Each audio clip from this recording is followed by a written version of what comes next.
From the East and the West, you've heard others, but now you've tuned into the best. This is a Prime Wave Media production.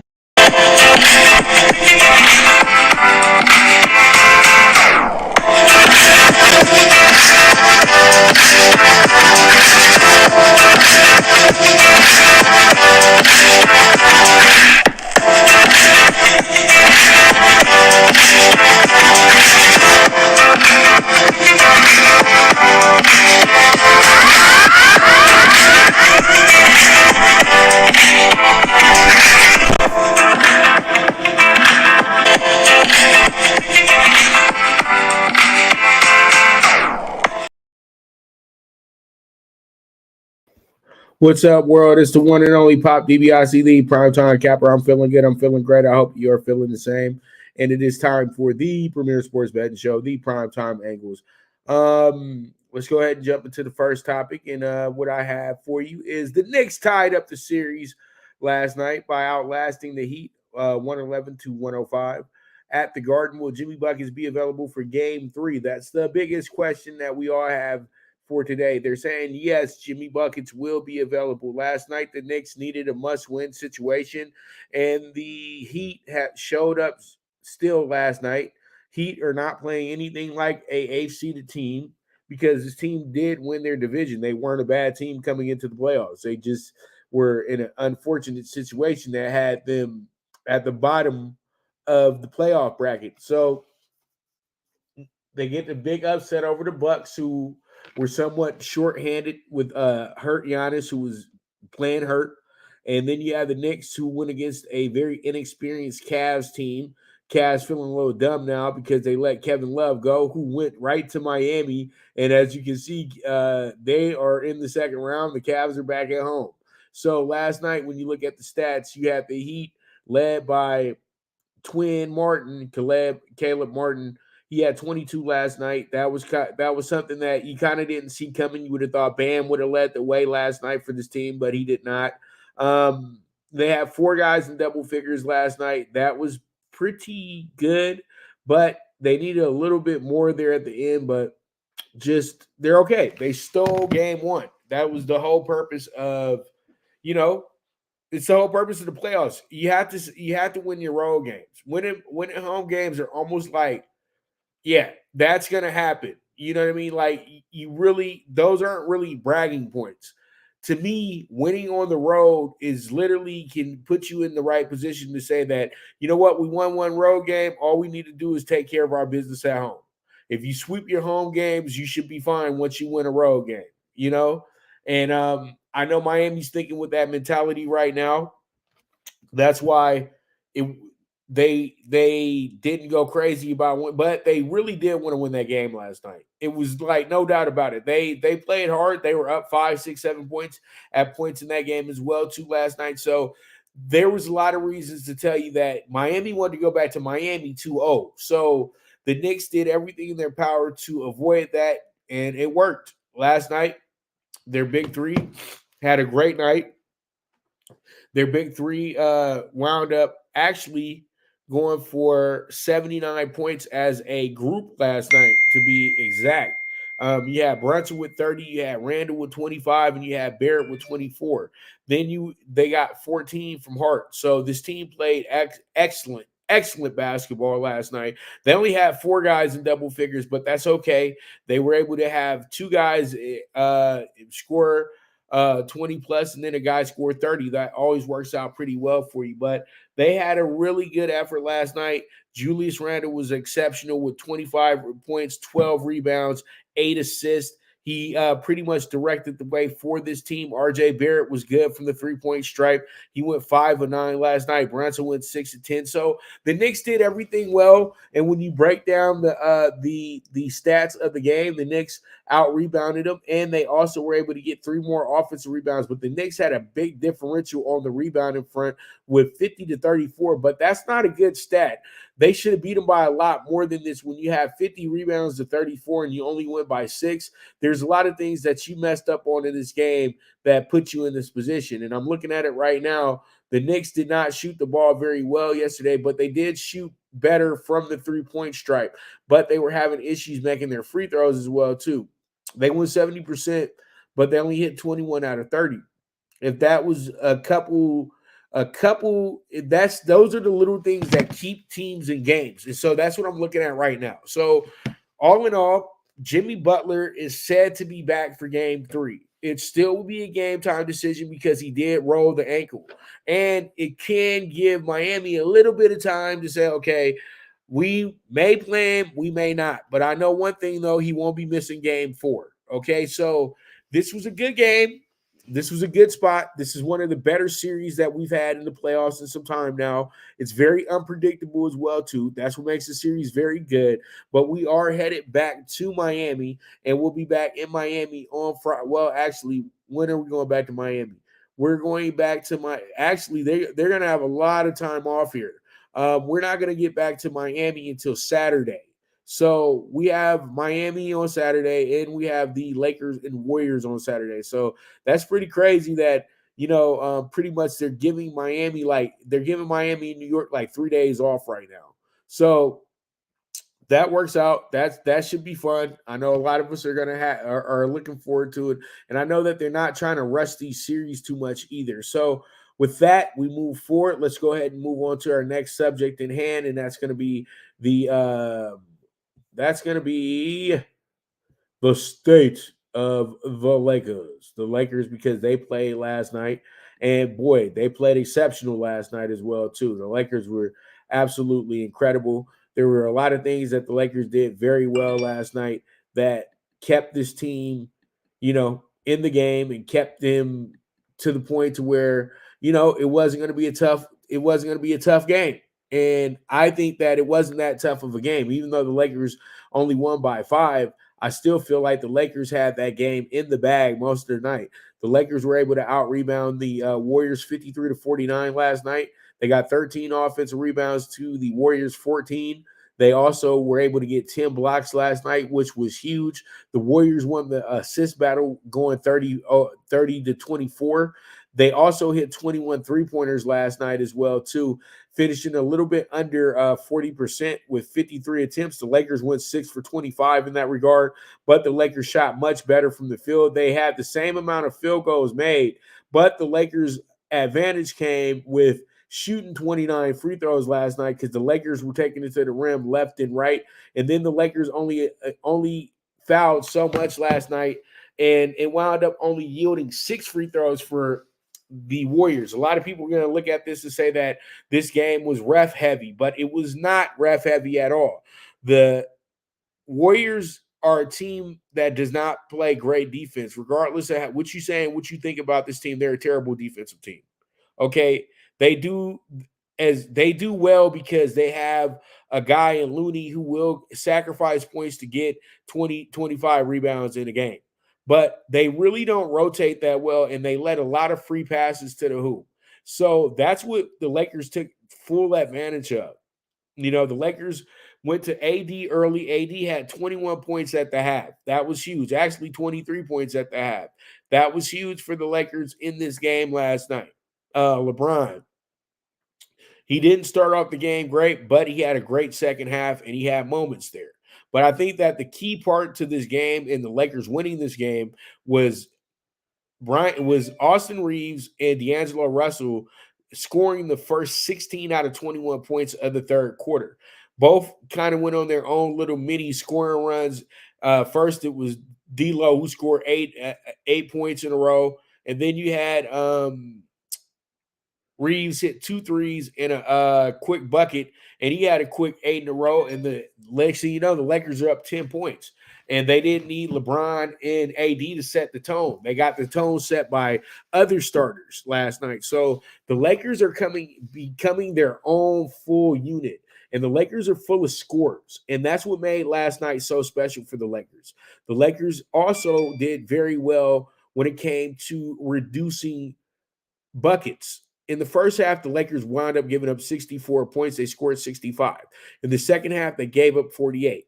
This is about the 6th time in this playoff that the Lakers have had a half where they gave up 60-plus points, and then they gave up under 50 points in the next half. So The Lakers have played this thing very well, and the Lakers are showing that they're probably the best defensive team in the Western Conference, not named the Nuggets right now. So pretty much this team is in place right now to make a big run in the series, but we have to be honest. We have to keep it real with ourselves. This is a very long series. The Lakers are not a shoo-in to win this series, nor the Warriors. This is going to be a battle of wits, and this is going to be a survival of the fittest type of situation. But last night, game, set, match went to the Lakers because the Lakers did all the right things last night to win that game. The Lakers lived at the three-point line. The Warriors absolutely had a crazy great game from Jordan Poole. Only downside was him missing that final shot. I'm coming to Jordan Poole's defense because a lot of people were showing their actual hate for him and not actually looking at the game. Jordan Poole went 6 for 11 last night. That was pretty good on the three-point line. And then he also went 7 for 13 from the field, 7 for 12 actually from the field. So he actually had a better shooting percentage last night than Steph and Clay. And Clay had 6 himself, but he had to shoot it up 16 times to do that. And then you had Curry, who had 6 himself, but he had to throw it up 13 times to do that as well too. So when you look at how they set that thing up last night, that trio got 18 threes last night. So nobody on that end played bad. It's just that the Lakers took advantage of a weak inside defense that the Warriors had. And the Lakers were able to match that with great shot selection. So pretty much when you look at it, if you take away just half of those threes from that trio right there, the Lakers win this game by 20 points. That's the only reason why the Warriors were even in this game last night, was because they were able to hit those timely threes, and Jordan Poole was a big thank you for that as well too. And I know a lot of people just really have their own little hate going on, but the guy did ball last night. You know what I mean? I'm not going to act like he didn't. That's going to be something that the Lakers are going to really have to check in the next game, and they know this. So pretty much this was a great game. It was a great spot. I think AD getting 30-23 last night was a big message to the rest of the group that I'm going to be here to get us where we need to be on the defensive side of the ball, and I'm going to establish us on the offensive end of the ball, and y'all just walk with me. I got you. It's not about LeBron anymore. It's about everybody putting their chips in behind AD, and LeBron plays the luxury. This is the best way to go about it if you're the Lakers. This is literally the same way they went about it when they won the championship in the bubble in 2020. So we are in a good spot. The Lakers are up 1-0 in this series, but this series is not over one bit. This next game is going to be an even tougher game for the Lakers because you're going to have a Warriors team that feels like they know exactly how to attack the Lakers in this spot.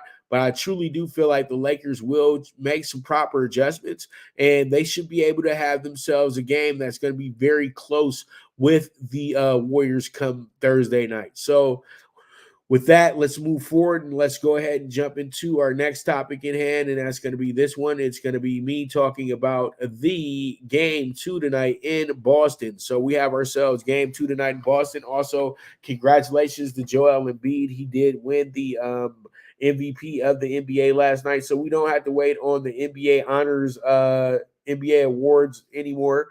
If you're going out for an award, that's the award. You know what I mean? They announced it. So Joel Embiid gets the nod. Joel Embiid, well deserved, kind of long overdue. You would have thought he might have got it when he was in the bubble. You would have thought it maybe 2021. And you definitely thought last year was the year, but it just wasn't time yet. But Joel Embiid had a season to remember. 33 points a game, 10 rebounds a game, 4 assists a game. And he was also able to get a little bit under 2 blocks a game as well, too. Joel Embiid, congratulations to you on being the 2022-23 MVP. An absolutely incredible feat. Now, let's talk about the game. It looks like Embiid probably will be in, but most likely I think that he'll probably wait until game 3. They got the big win that they needed tonight to get established themselves in this series.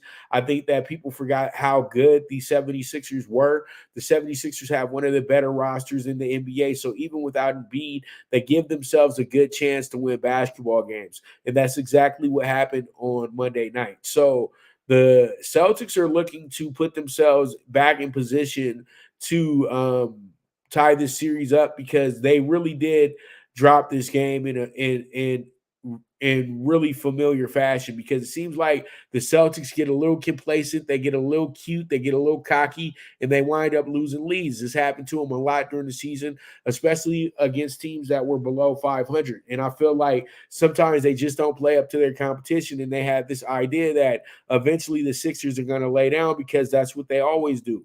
Let's just keep it very honest. The Celtics do have the 76ers number, but that does not mean you fall asleep at the wheel like the Celtics did the other night. So tonight, this team comes in here with the attitude knowing that they're down 0-1.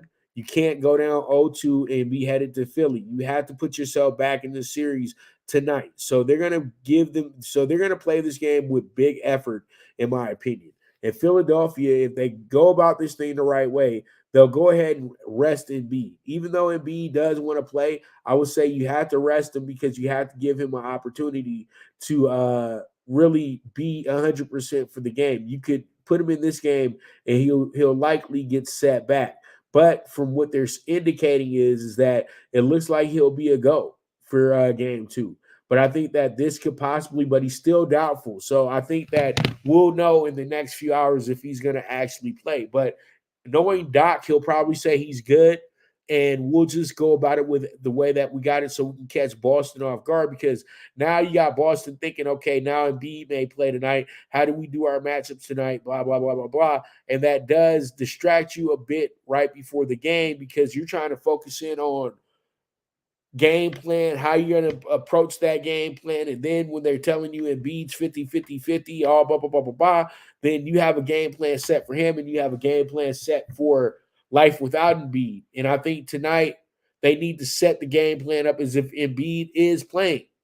And pretty much if he doesn't play, then you need to execute everything you did not execute on Monday night. It's that simple. So Boston's in a good spot to go ahead and tie up this series. Really, they're a big favorite to tie up this series tonight as well, too. I think that the -8 is the correct number, even if you have Embiid coming back, because I don't see the Sixers playing that hard if they get down double digits or so here late in the third quarter or early in the fourth quarter. They'll just pack it in and say that it's time. We'll see you in Philly. That's how I'm kind of feeling about this. But this series is going to be one of the better series in the playoffs as well, too. I know I keep saying that like literally about every series, but y'all got to understand the great parity that's going on right now on both sides with the Western Conference semifinals and the Eastern Conference semifinals. It's just great parity going on. Even the Nuggets Suns, even though it's 2-0 right now, that series is going to get a lot better because you're going to have Durant have a huge game at some point. He's going to bust out at some point. Booker's going to bust out at some point. And you tell yourself, it looks like this is going to happen when they get to the desert. So this is a great week of playoff hoops. I'm loving it. I hope you're loving it as well, too. And let's go ahead and move on to our final topic for this portion of the show. And that's going to be with the and tonight, the way I'm looking at this one, we got a 7.5 point spread over under a 217 as well, too. Usually in this spot, I will go scoreboard because it's a toughie and it's a big spread. But I think that I'm just going to stand pat. I got them actually at -8 now. I think that the Celtics win this game by 10 or better. That's how I'm feeling tonight. I think the Celtics take no breaks in this game. As soon as they can put their foot on Philly's neck, they're going to go ahead and break their neck tonight. So we'll see how it goes. We'll see how it shakes out. But that's going to be the 76ers and the Celtics tonight. All right, let's go ahead and jump into some boxing news. WBC 140 champ Regis Prograis signs multi-fight deal with Matchroom. Will this make him a bigger attraction? Well, Regis is a guy that I was very high on years ago, back in 2019. You know, everybody knows 2019 was my initial year of actually being able to cover boxing as a media member. And one of the first people that really stuck out to me was this guy right here when he was still the WBA 140 champion. He was able to work himself into a great tournament that found him got him a fight against Josh Taylor for the undisputed, where they fought for every single belt in the 140, including the Champions Trophy as well, too. Well, what happened in that fight was it was a close fight, but the difference in the fight was Prograis was knocked down by Taylor, and this enabled Taylor to become the undisputed champion of the world at 140. Now we go ahead and we fast forward it to here to 2023, and Josh Taylor's still a belt holder, but he's not the undisputed champion anymore because he lost a lot of his belts because he didn't pay the sanctioning fees and he just wanted to move on. So right now he only has the WBO belt. So that's something that, you know, you look at and you say, well, possibly that there could be a rematch which involves a unification. Then you have guys like Jose Ramirez who turned him down as well too. So he's about to fight Pero, so that's going to be pretty huge. And the IBF champ, that one right there is still vacant from what I'm hearing right now. So there's a lot of things. There's a lot of things to just open up here at the 140 division. A lot of people feel like him signing with Matchroom is a bad choice because Matchroom doesn't have much at 140.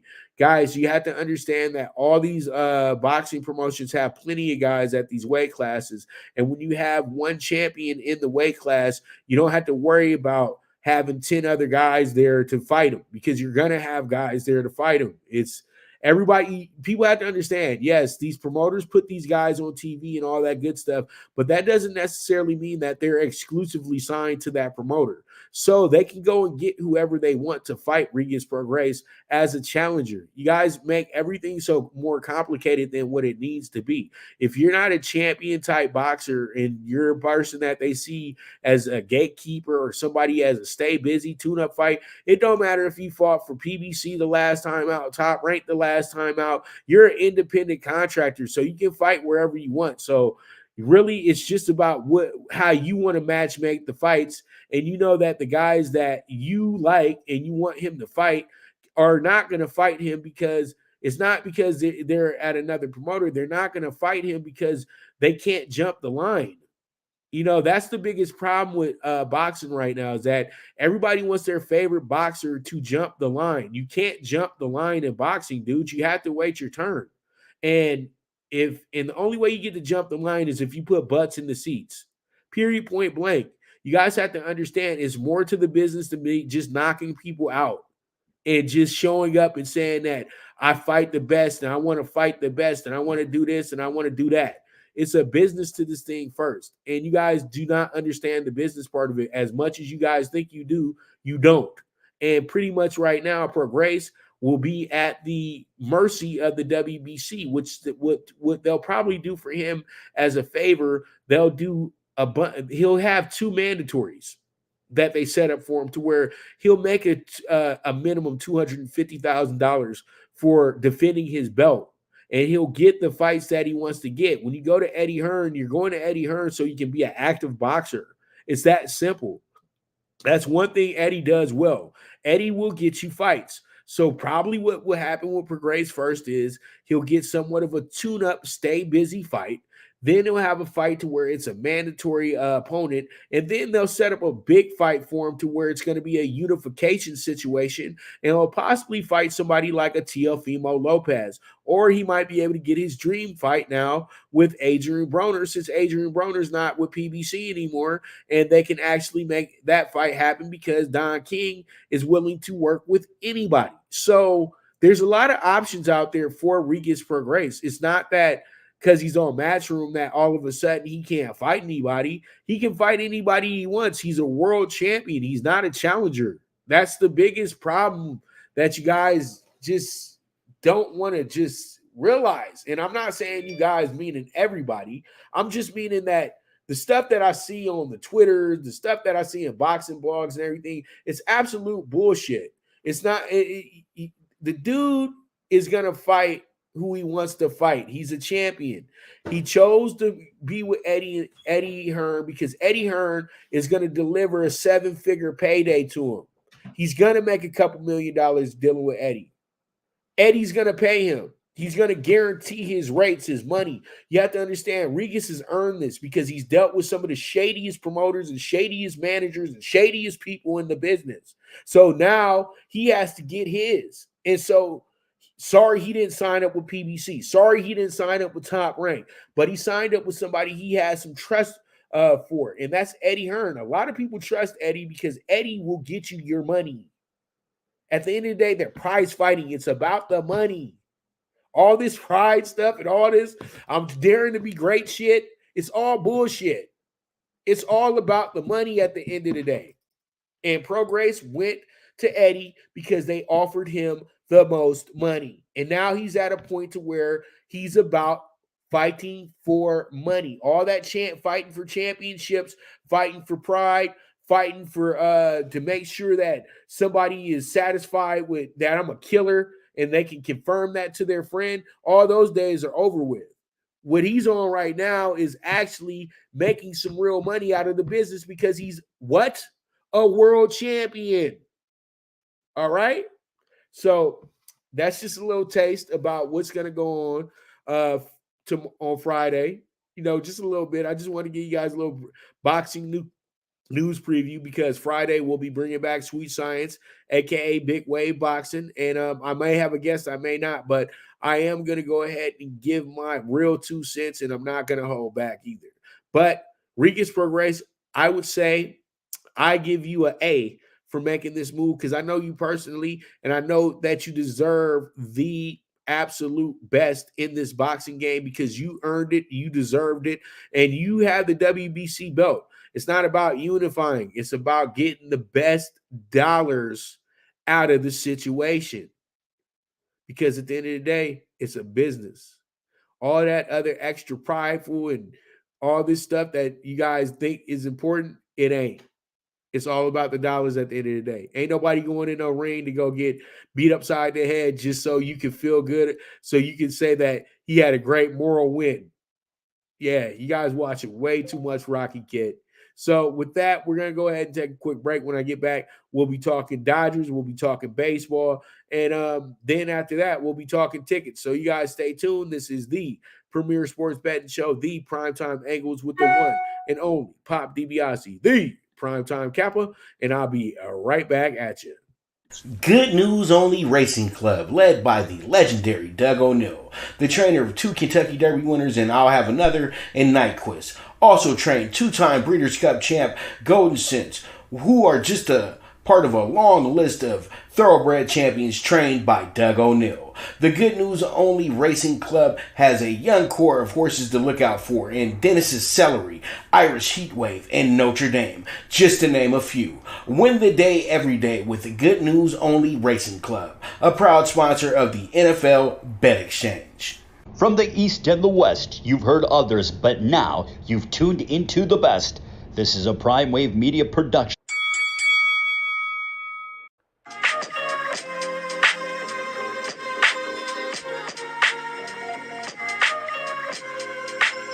Tune into Big Wave Boxing every week with a brand new guest with the one and only Pop DiBiase, the PrimeTime Kappa, getting the best boxing stories, best boxing angles, and the truth when it all comes down to the sweet science.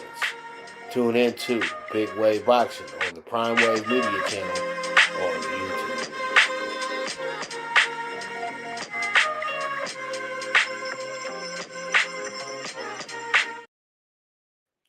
All right, we are back with the Premier Sports Betting Show, the PrimeTime Angles with the one and only Pop DiBiase, the PrimeTime Capper. So let's go ahead and jump into the Dodgers real quick. The Dodgers balling right now. Dodgers 6 in a row, to be exact. The Dodgers actually won 13-1 yesterday, and that would be the second day in a row that they scored 13 runs. So the Dodgers have moved their average over the Phillies to 26-5 over these last 2 days. The Dodgers are actually at the stadium right now playing. I'm kind of sad because I wanted to be there today, but I had to do my show.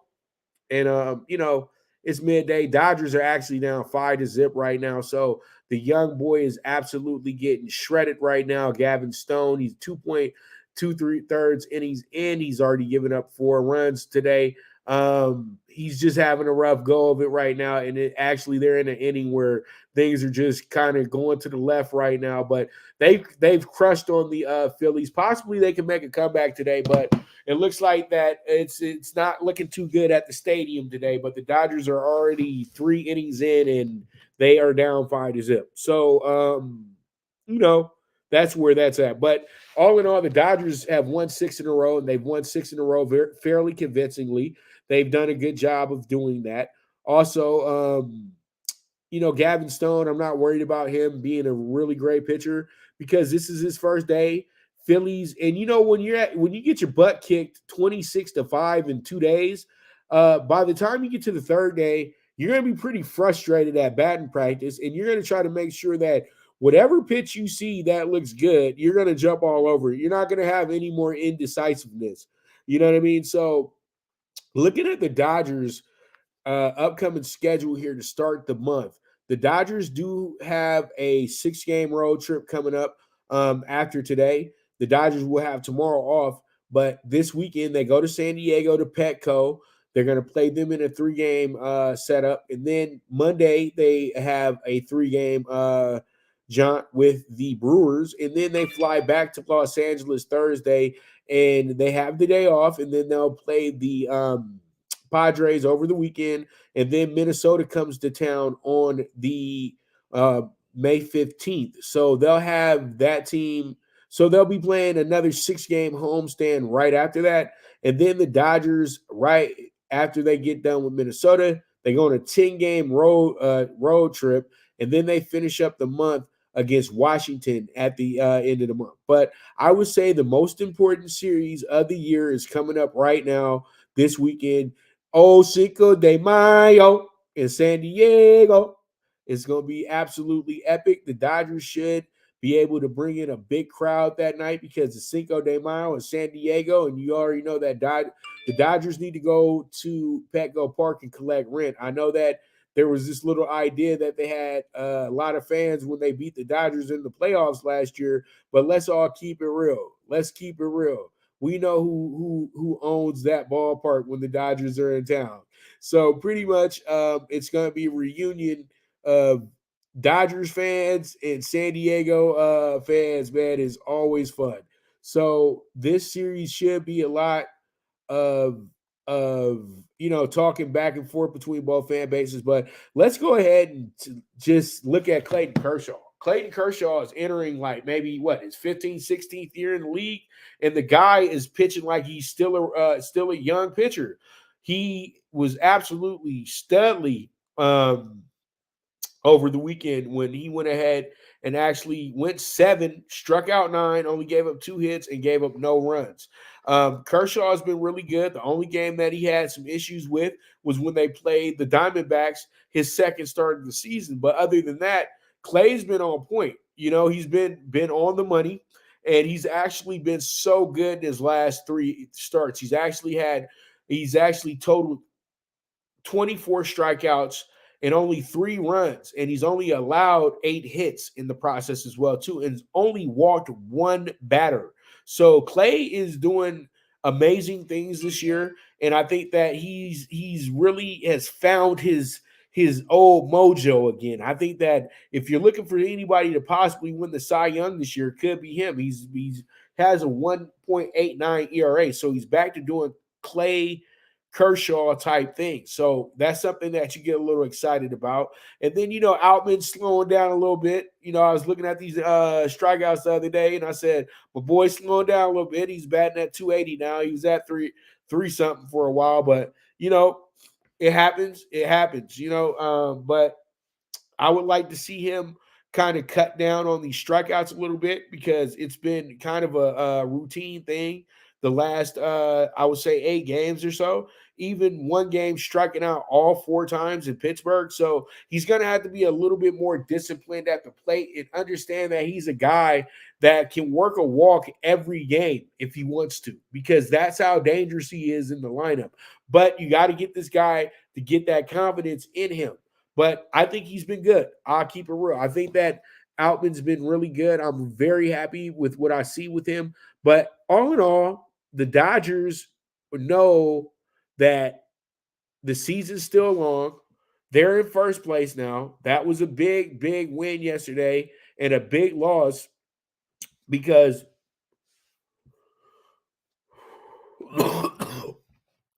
sorry about that. But now they find themselves a game and a half ahead of Arizona, a team that was ahead of them. So they're right where they want to be. And they want to extend that lead. That's why I said the San Diego game is so important. And Philadelphia is still going through the motions and everything like that. So they're not too far behind, but let's keep it real. The Braves right now are kind of running away with the East, but that means absolutely nothing when you have the Mets nipping on your heels on a daily basis. So this is what it's going to be. And I feel like this should be a very, very, very good game. You know what I mean? It's a very good weekend for the Dodgers in general. So let's go ahead and talk about MLB Wednesday night. MLB Wednesday night, we have a bunch of games that are already being played right now. I already talked about the Dodgers being down 5-0 as we speak, bottom of the third. You got the Diamondbacks up 12-7 in the top of the ninth in Arlington today against the Rangers. You guys know yesterday our dog bet of the day did actually cash out. Plus 135 on the home team. Thank you, John Gray. Reds yesterday, our other kind of dog of the day situation, even though I had them at a plus 1.5 last night, they wound up winning their game last night 2-1. And the crazy part about it was, as people need to realize, they have some really good pitchers over there with the Reds, at least in their top three of the rotation. So, the Reds are kind of easy to trust. Now, games that have finished up, the Tigers actually wound up beating the Mets 6-5 today, but they kind of handled them a little earlier there. But, this was a game that I felt like the Tigers could take because you had Lucchesi on the mound for this game. They went ahead and they took care of their business. They actually had to come back in this game and have a great eighth inning. What happened was Eric Hayes hit a single and drove in two to put up the Tigers 6-5 to win that game. Also, the Giants went ahead and finally won a game in the Houston series. They were able to beat Houston today 4-2, and they were able to get that. They were able to win this game kind of late. They got the go-ahead run with the Wilmer Flores 370-foot shot. So that was able to get them a good win, 4-2 against the Astros today. So let's go ahead and get into our games for today. And we're going to go ahead and we're going to bring this one back in here. And that's going to be the Pirates and the Rays. This is a pretty good series going on right now. And I think that when it comes down to it, today is going to be the day that the Pirates get their get back. They lost yesterday 4-1. We had them on the plus 1.5 to keep the game close.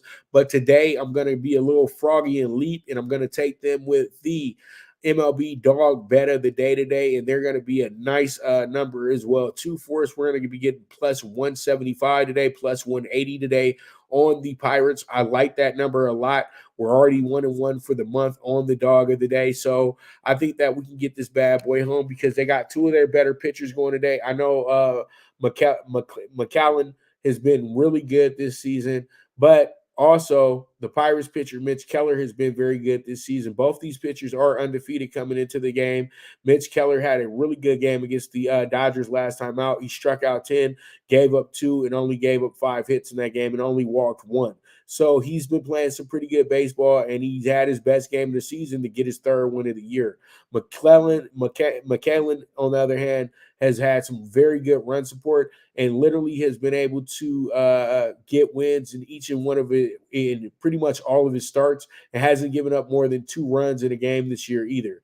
He struck out 10 against the White Sox on the 22nd, came back around and struck out 5. So this guy has been pitching some pretty good baseball, but as you know, he's not going to go long in this game. He's not going to go more than 6 innings in this game. So the Pirates have to take advantage of that situation and know that they're going to be getting the bullpen kind of early. And if they can go ahead and keep this game intact and keep it together, I think that they can go ahead and actually win this game today. That's why I'm taking that's why I'm excited today. I got the Pirates, man, plus 180. I think they get this bad boy home. Let's see how it goes. Let's see how it shakes out. We move from there. All right, we have ourselves our next one up. It's going to be the Cubs and the Nats. This is another good game today. The Cubs actually got the boy Marcus Stroman on the mound today. He's 2-2 this year with a 2.29 ERA, 33 strikeouts over 13 walks. Jake Irvin is making his MLB debut today as well. Last time out, Stroman struck out 3, gave up 2 runs, but he gave up 6 hits as well too. This was against Miami, but he's been good. He's been decent in his last few, but he did get a little banged up by the Dodgers as well too. So this guy is usually somebody that's going to get you 6 innings or so. So today they're going to need a lot more from him. And I think Jake Irvin is a real wild card. You don't know what it's going to be or anything like that. So I think it should be pretty good. And real quick, real quick.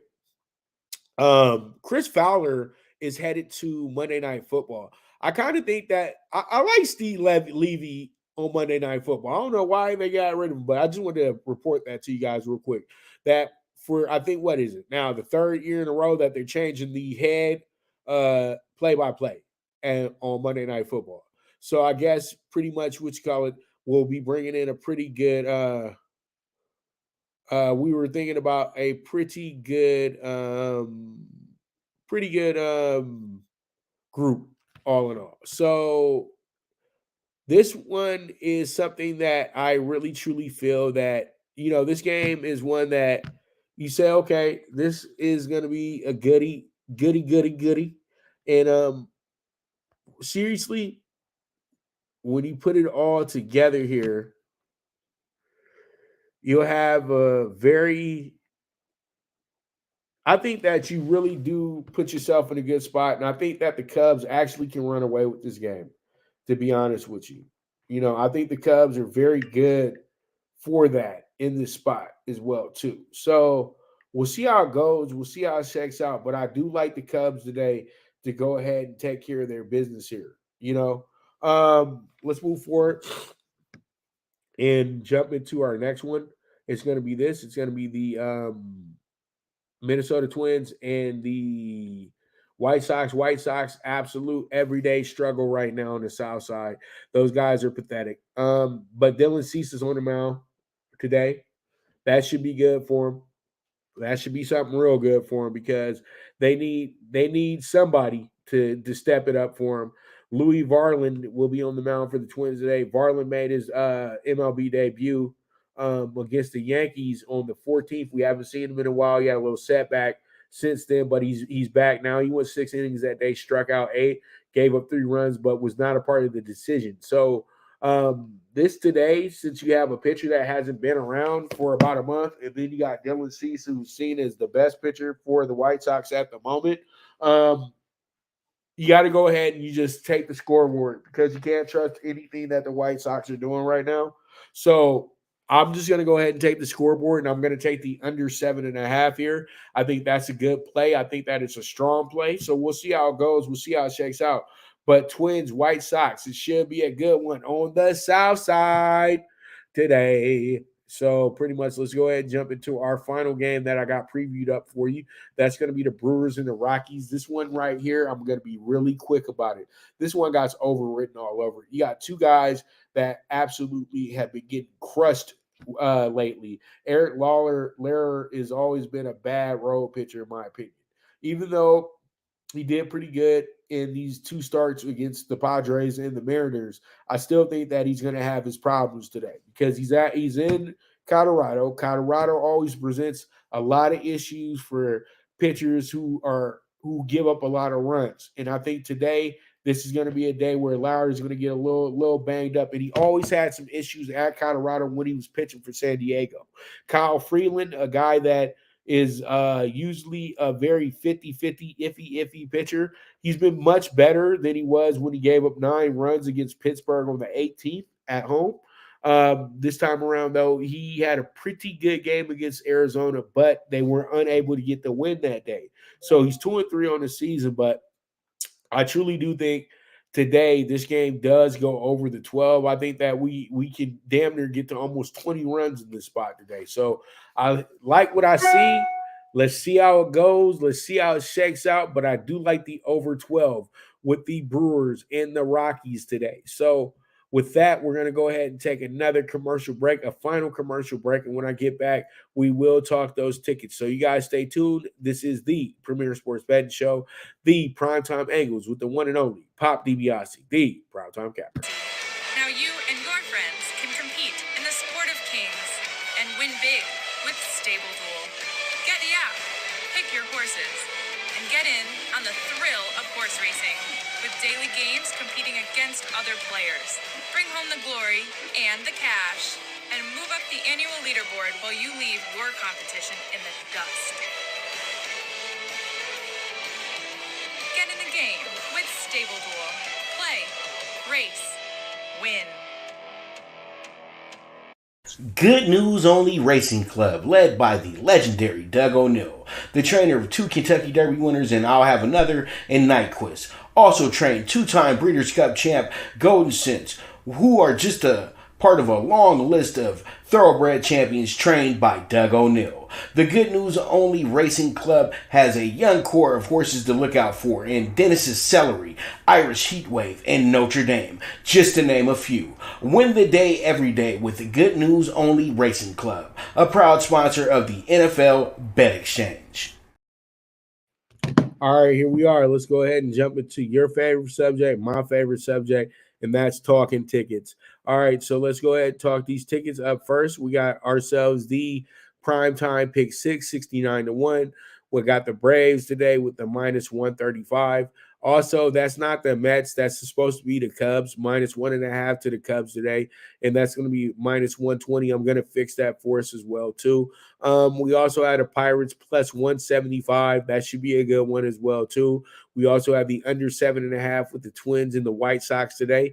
And then we have the plus 1.5 with the Cards today as well. And then we have finishing up with the over 12 with the Brewers and the Rockies today, with a 69-1 ticket. All right, so then we finish up with the 76ers Celtics game 2 bets. We got the minus 8 on the Celtics for the full game, and then we have the plus 5 on the 76ers for the first half, and then we have the over 55.5 for the first quarter. Then we finish up with the Celtics getting over 112.5 team total points. I got the Celtics scoring more than 117 points tonight. That's how I feel tonight. I think that you're going to get 40 from Jalen and possibly 35 from Jason. I think it's one of those nights tonight.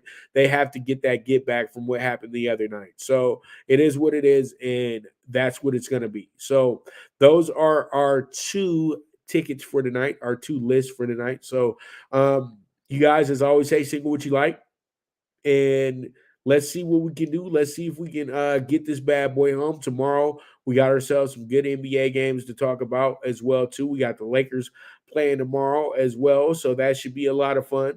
I'm looking forward to that. And I think that we are on to something pretty big here coming up this week. This is a great week for some great moments in the NBA and some great moments in the MLB as well, too, when you get to the month of May and all that good stuff. And also, we got some good boxing going on this weekend as well, too, with the Canelo fight down in Mexico. I'm going to talk a little bit more about that on Sweet Science, though, as well, too. So, you guys, make sure to keep tuning in to all the content that I'm providing because, I'm just trying to get you guys all the way right. But it is what it is, baby. We went ahead and we took care of a lot of things today. I couldn't wait to talk to you guys about a lot of this stuff that went down last night, especially in the Laker game. I could have talked about the Laker game all day if you wanted me to. So pretty much there it is. And as I always like to say, bet with your head, not with your heart. The movement is moving. And this is the Premier Sports Betting Show, the Primetime Angles with the one and only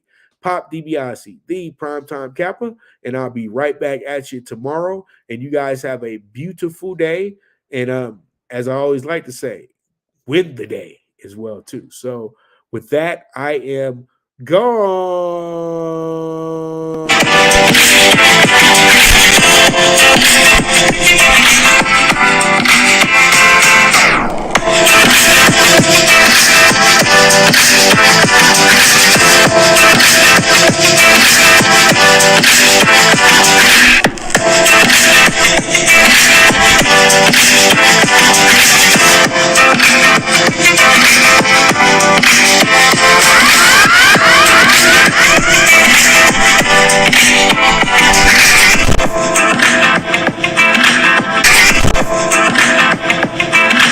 From the East and the West, you've heard others, but now you've tuned into the best.